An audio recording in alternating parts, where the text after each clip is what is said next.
Hey guys, Harsh here and welcome back to Technolobe. This is the iPhone 11. It's finally here in the studio and I'm really excited about it.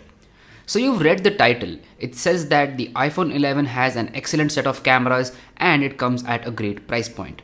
And that statement is absolutely true. Like iPhone 11 has a great set of cameras and the pricing is lesser than last year.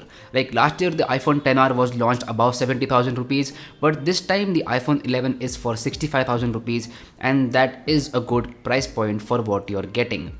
Now this time Apple has focused a lot on the cameras and they have improved it in all aspects. May it be daylight photography, low light photography, daylight video shooting, low light video shooting, everywhere you can see improvements and that is a very good upgrade. Now one of the main reasons for the upgrades in the camera is the new processor. So the A13 Bionic chip is very fast and it is by far the best chip that Apple has ever built. Like it will give you very good performance as well and it will give you very good images as well. So finally Apple is realizing the importance of computational photography and they are using a lot of it in these new iPhones. So you can see new night mode, you can see new dynamic range, etc, which all is being done with the help of this new A13 Bionic chip, and that's the main reason why you are getting so good photos. Now let's talk about the camera hardware for a bit. So the iPhone 11 comes with a dual camera setup. You get a normal 12 megapixel camera and along with that you get a 12 megapixel ultra wide angle camera, and that is the perfect combination for this kind of phone, that is a normal camera and an ultra wide angle camera. Now what Apple has done over here is that they've tried to match the colors from both of these cameras, which is a very good thing. So normally what happens in Android phones is that when you shoot photos with the normal camera and then with the wide angle camera, the colors on both of those photos do not match. But that is not the case with the iPhone 11. With the iPhone 11 you get very similar looking photos from both of these cameras, which is a very good thing. But with that being said, the detail level is not the same. Like the ultra wide angle camera is still a little behind in terms of the details and there is a noticeable distortion as well in the camera.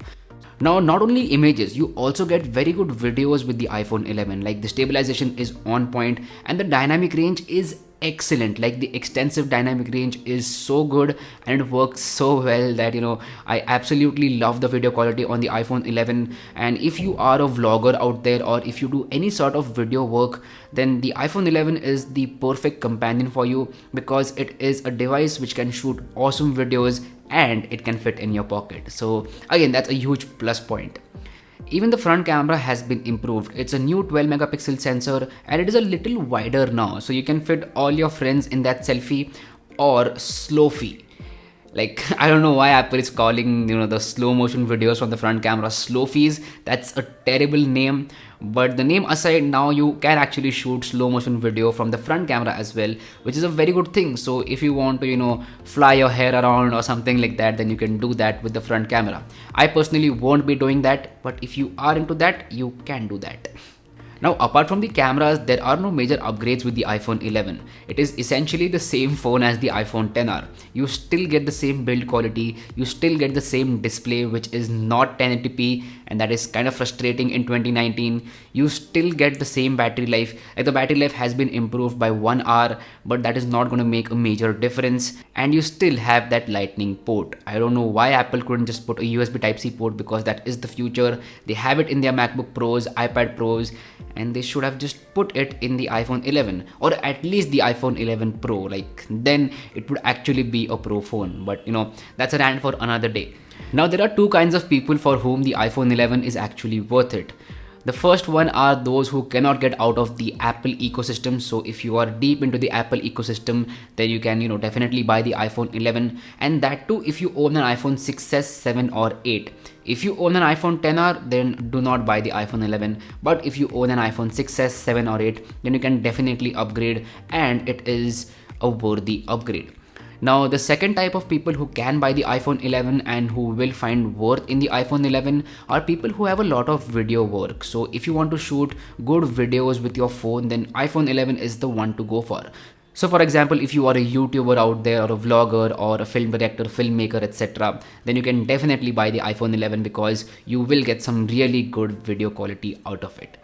Now, if you have any questions about the iPhone 11 or any confusion between the iPhone 11 and 10R, then do not hesitate, just ask your question in the comment section down below.